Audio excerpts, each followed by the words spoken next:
月明かりさえ眩しいねこんな日は。ああ気持ちの先がときめきの境界線からちょっとはみ出しそう。そばにいるとだんだん気になる気のないふりしてるのか。だんだん涙が心に隠しきれずにだんだん切なく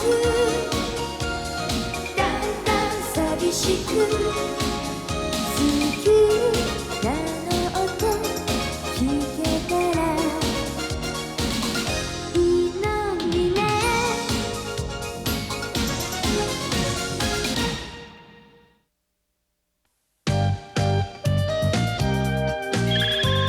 激闘クジラ合戦後編。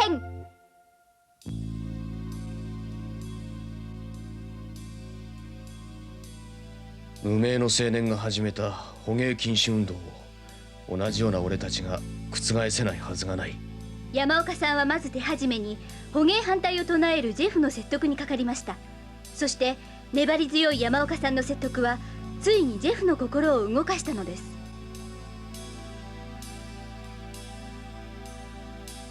お、どうしたんだジェフ。山岡さん、優子さん、聞いてください。ジェフ。僕は山岡さんから聞いたクジラの数は絶滅するどころか増えているということを確かめるため大阪から帰った翌日クジラ十字軍のワット副会長に会いに行ったんです。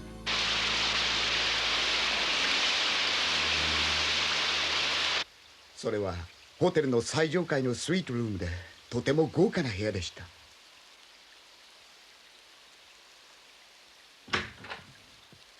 Sorry for being late。副会長がお会いするそうです。そこにいたのはクジラ十字軍の幹部たちでした。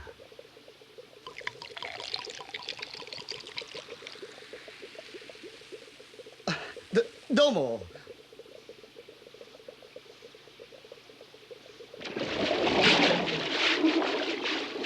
どうだね、シャンペンの味は。クジラ十字軍のワットだ。ジェフ・ラーソンです。まあそう固くならずにリラックスしたまえジェフ。はい。クジラの頭数。ええ。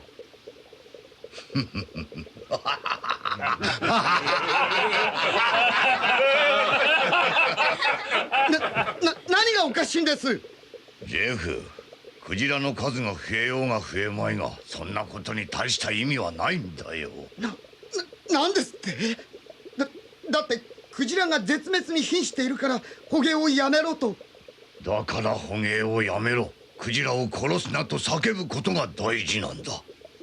クジラが実際に増えているかなんて別問題だ。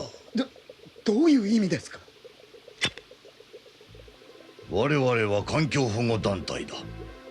世界的規模で環境保護のためにいろいろ活動している。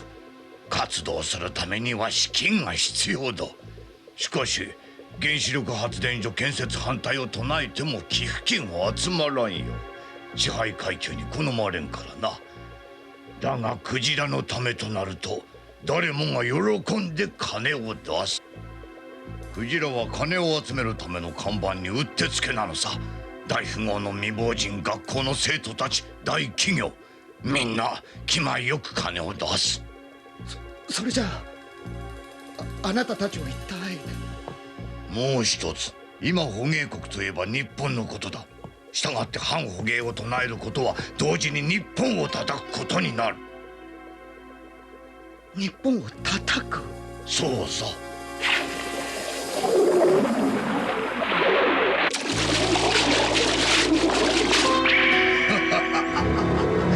鯨を絡めて日本人は野蛮だ、汚いと煽る。すするとアメリカでもヨーロッパでも非常に受ける。ますます援助が増えるというわけさ。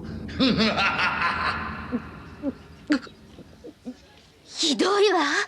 寄付金を集めるためにクジラを利用しているだけなんて。反捕鯨運動が日本人に対する人種偏見と結びついていることは俺も知っていたよ。以前国際捕鯨委員会の総会で日本代表に赤ペンキをかけたり、向こうの反捕鯨運動のデモでは日本の国旗を焼いたりするからな。山岡さん、国際捕鯨委員会がまとめた南氷洋でのミンククジラの頭数だ。公正で厳密な調査結果だぜ。その表を見ればわかるが、1978年から79年にかけての南氷洋の推定頭数は約11万。1978年から始まった国際資源調査で調査すればするほどミンククジラがたくさんいることが分かり、1987年には約45万頭にまで修正された。これに子供の数も入れると総数69万頭だ。その上これは南半球だけだから、全世界でなら100万頭近くいると推定される。こんなに。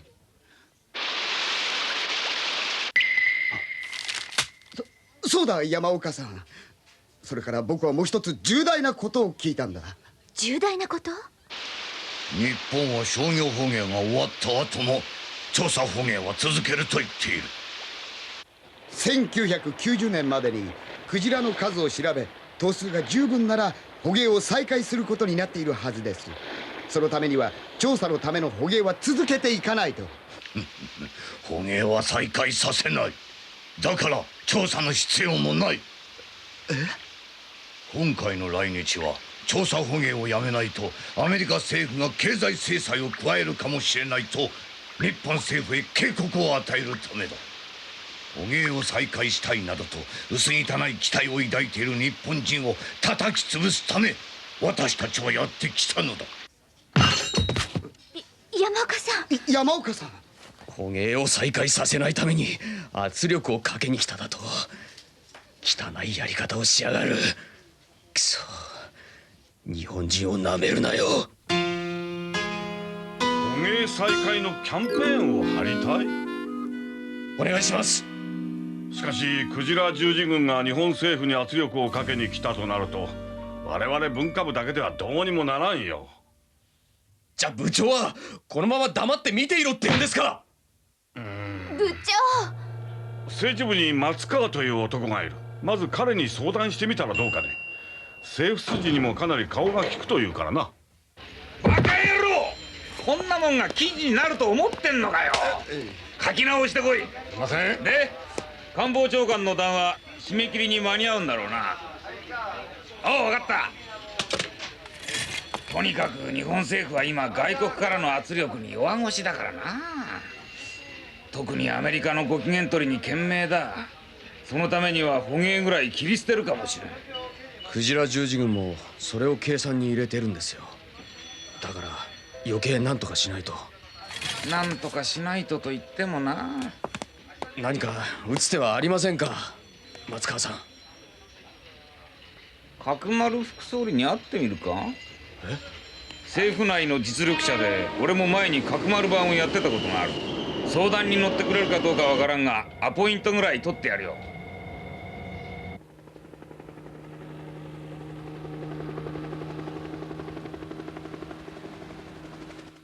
ねえ山岡さん、本当に角丸副総理は力を貸してくれるんでしょうか？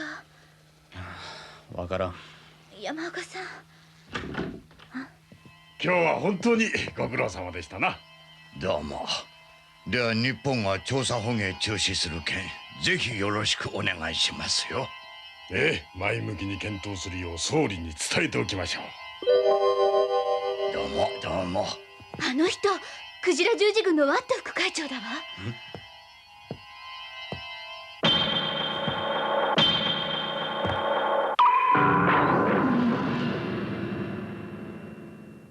1987年に一度捕鯨を中断しても2年間クジラの繁殖状況を調査し、頭数が十分に増えていたら再開するという取り決めを国際捕鯨委員会の総会で取り決めたはずです。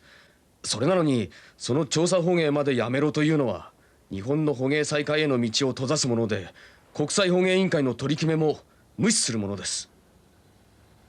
しかしな、ここで今クジラでアメリカを刺激するのはまずいな。自動車や半導体で儲けた代償に捕鯨を放棄するというんですか。いや、まあ決してそういうわけではないんだが、我々政治家は国の総合的な利益も考えねばならん。大の虫を生かすためには小の虫を殺さねばならんこともある。ああ、角丸さんも大したことないんですね。山岡さん、大の虫を生かすために小の虫を殺すなんてことなら並の政治家にもできることですよ。大の虫も生かすが小の虫も生かす、それでこそ大政治家でしょう。角丸さん、外国からの理不尽な要求を単に経済的な利益だけで受け入れるのが真の国益になるのでしょうか。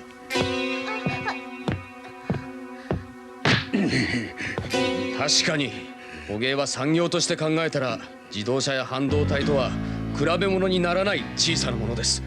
でもこれは経済的な利益の大小の問題じゃない。クジラを食べるという日本の先祖伝来の食文化を守りきるかどうかが問題なんです。日本人の誇りの問題なんです。帰ってくれ。厄介な問題を持ち込みよって。帰ってくれ。ダメでしたね。反捕鯨団体のやり方も汚いが、戦おうともしない日本人も情けない。自分の国の文化に対する誇りも意地もないんだからな。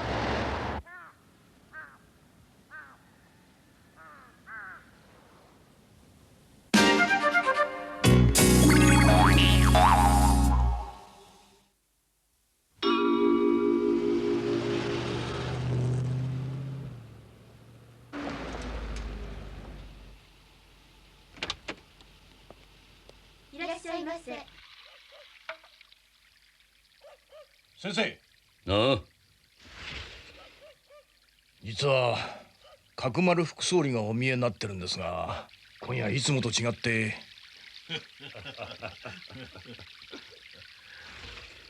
おお、貝原さん。これは貝原先生直々の挨拶とは恐れ入りますな。いや実はいつも大食漢の角丸副総理が今夜は料理を残しておられるというので、料理人どもが心配しております。何かお気に入らぬことでも。いや、そうではないんだ。実はちょっと気になることがあってな。はて。実はクジラのことで今日新聞記者に一本取られてな。はは、クジラですか。お話を伺わせていただきましょうか。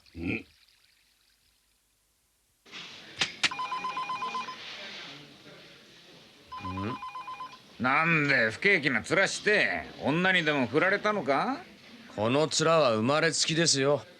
ほっといてください。おお、ご機嫌のよろしいことでと。何か用ですか。文楽のチケットだとよ。え？角丸さんがお前さんと栗田さんに渡してくれって俺に預けたのさ。角丸さんの主催だそうだ。文楽ね。角丸さんにそんな趣味があったなんて俺もついぞ知らなかった。どうせ暇なんだろう。たまには年寄りの付き合いもいいもんだぜ。ああ、そうそう、これを忘れずに伝えてくれって角丸さんが言ってた。文楽の夕べにはクジラ十字軍のワットとその一行も招待してあるってさ。なんだって。ワット副会長？角丸さんえらく真剣だったぜ。クジラと文楽、一体どんな関係があるというんだ。と聞いてびっくり。これトトさんが16兵衛、カカさんがお弓、3つの年分かれてババさんに今夜の出し物は京成阿波の鳴門。生き別れとなった我が子のおつると出会いながら分け合って母と名乗れぬお弓の悲しい姿がとても人形の演ずるものとは思えず、見る者の心を打つのです。幼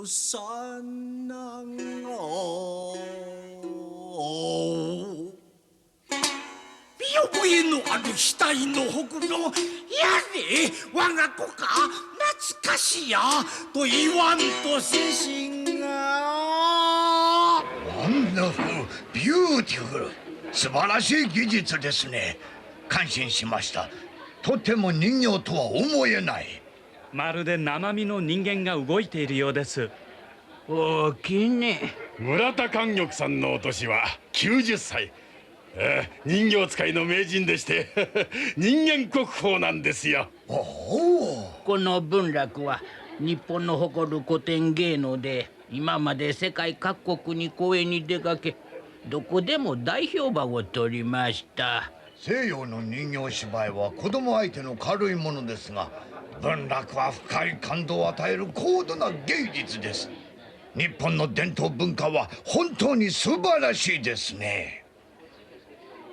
けどな、この文楽もこの先もう長いことありません。ほう、それはまたどうして？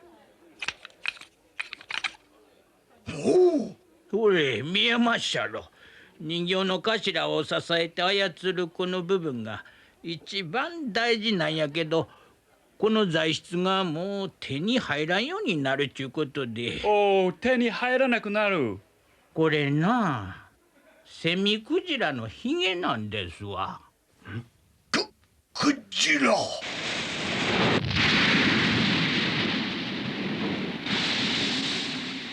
セミクジラの持ってるヒゲの腰の強さ、滑らかさが文楽の人形を動かすのにちょうどええ具合なんですわ。しかしセミクジラはもう取ったらあかんのやそうで、これから先クジラのヒゲが手に入らなんだら伝統ある文楽も立ち行かんようになりますよってね。何が伝統だ、何が日本文化だ。セミクジラというのはクジラの中でもとりわけ数が少ないんだ。それを取るなんてとんでもないことだ。そんな文楽ならやめるがいい。何やて？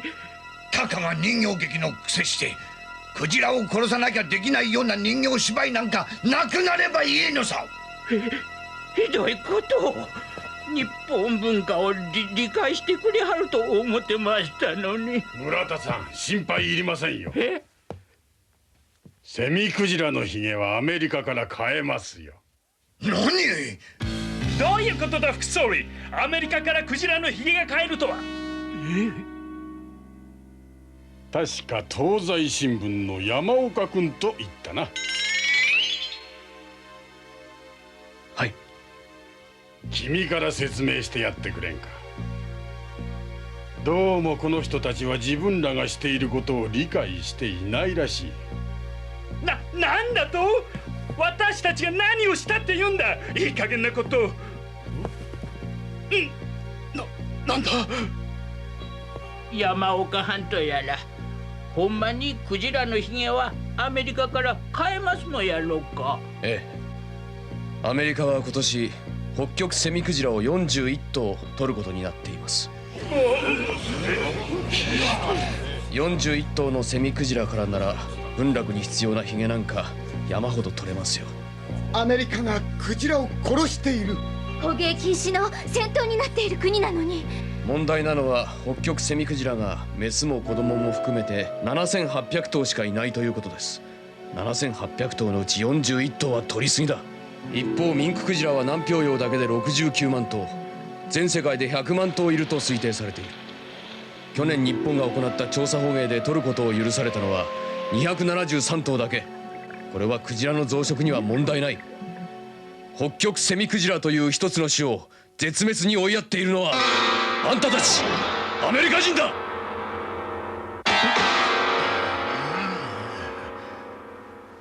ひどい。アメリカは自分でそんなことをしていながら日本人を野蛮だなんて。最近の国際捕鯨委員会の総会でアメリカは北極セミクジラの頭数は7200から7800頭に増えたと発表して、今年の捕獲数を前年の35頭から41頭に増やした。日本の捕鯨をゼロにしておきながら自分たちは頭数を増やしたの？汚い。それは卑怯だ。なぜアメリカだけ捕鯨をするんだ。おかしいぞ。黙れ。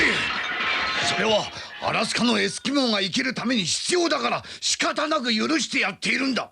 クジラを取っているのはエスキモーだ。アメリカ人じゃない。ひどい。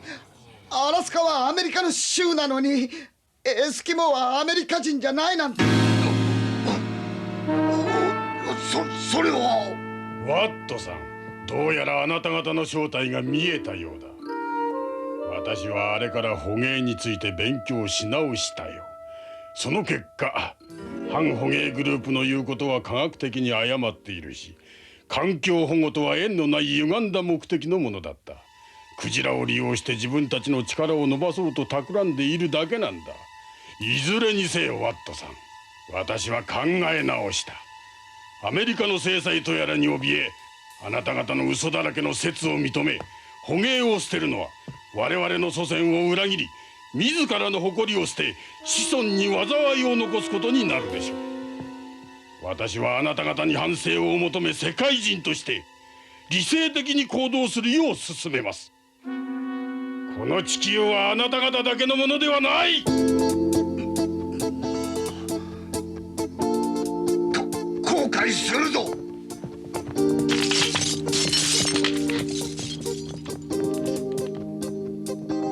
これでどうかな。それにしても文楽とクジラの結びつきは考えつきませんでした。ある人の助言を得てな見事ワット氏を論破できた。しかし国民の中にもっと捕鯨を大事にする機運を盛り上げる必要があるな。政府内部でも捕鯨再開に努力するよう手を打とう。どうもありがとうございます。我々も努力します。では。ありがとうございました。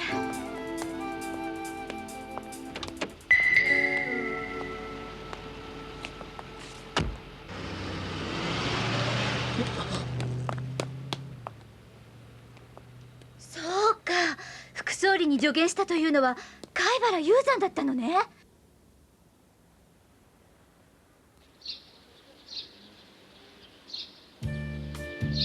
クジラの赤身のタルタルステーキ、クジラの尾の身の西京漬け、さらしクジラと千切り生姜のかき揚げ。おいおい、ちょっとジェフ、今日は全部クジラかい？クジラのフルコースやないか。素敵。はい、僕はクジラ料理に目覚めましたね。これからは当店はクジラ専門で行きたいと思います。じゃあこのお店の名前も鯛富士じゃなくてクジラ富士に改めなきゃね。ああ、恐れそうですね。ちょっと待っとくんなはれ。そら拙者や。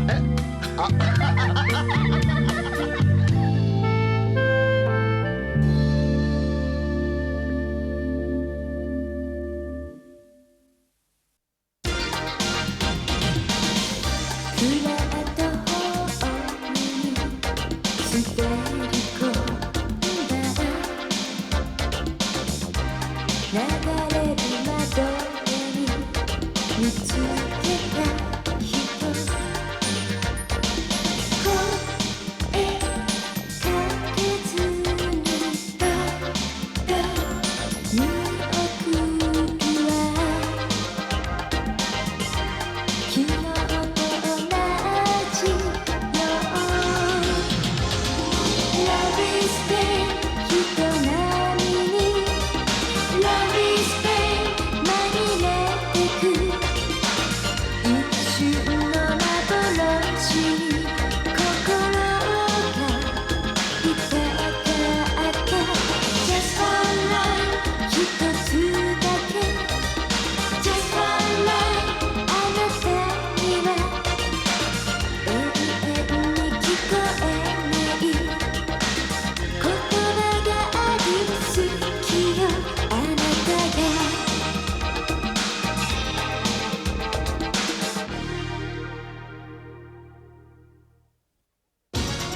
私たち社員旅行で伊豆の温泉にやってきました。そこの民宿は富井副部長の推薦で、高級な海の幸をたっぷりとご馳走してやるって得意満面だったの。なのに運悪く同時に来ていた帝都新聞社の人たちにいい魚を買い占められてしまって、もう大変。高級な海の幸だけがご馳走じゃないぜ。次回究極のアニメドラマ「おいしんぼ旅先の知恵」、お楽しみに。